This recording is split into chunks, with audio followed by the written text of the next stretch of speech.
Sorry everyone, conformity gate is not a real thing. It's a coping mechanism for the Duffer Brothers' shitty writing. Conformity gate's this thing that's been floating around here on social media due to some of the inconsistencies in the finale. Like the fact that when Holly noticed this, she realized she was in Vecna's mind, whereas it was supposed to be yellow. Or this dial at the beginning of the season was gray and at the end of the season was red, alluding to us being stuck in Vecna's mind. Or even some major reaches, like all these characters wearing orange at the graduation, just like prisoners. A lot of this is believed because there's been a lot of references to the number 7, and today is January 7th. But it's January 7th and there's no new episode. Now that we've got that out of the way, here's my review for the final season of Stranger Things. Honestly, a lot of people have a problem with the fact that the epilogue was about 45 minutes long. I personally thought it was one of the best points of the last episode, but overall this season was all over the place. It had some highs, it had some lows. Sadly, I thought the first 4 episodes were the best out of this season, especially this moment right here. I thought we were about to have peak, but this was me for the rest of the season. I also heard a lot of people have problems with this coming out scene, but I thought it was executed really well, and I love Jonathan's reaction and him coming over and hugging his brother. Speaking of things that were great this season, this duo, I loved it. Robin's speech to Will is awesome. While we're on the topic of positives for this season, Derek,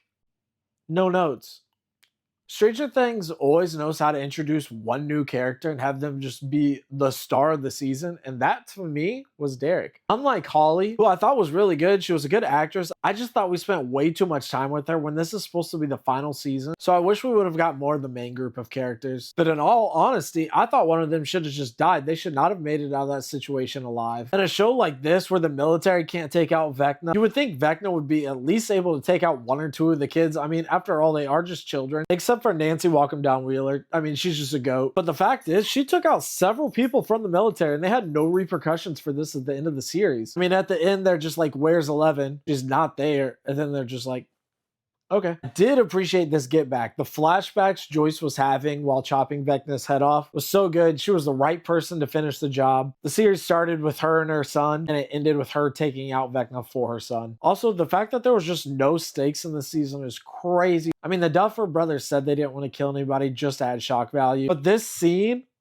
where Mrs. Wheeler is protecting Holly, the fact that she made it out of that alive is insane. Her and Ted Wheeler. But this right here, this was my biggest complaint. All of season 4 was about Max running up that hill. And in this season, we found out if she just would have ran a little bit faster, she would have made it in time. She literally, in fact, did not run up that hill. Then you have the whole ending with 11 being up in the air, which I did like. I think 11 is out there alive somewhere. Obviously, this was just an illusion by Callie. Who, by the way, I'm sorry, Callie. I thought you were evil. I just thought it was one of the weaker seasons. I actually think it is the worst season. This series really should have had 1 more season.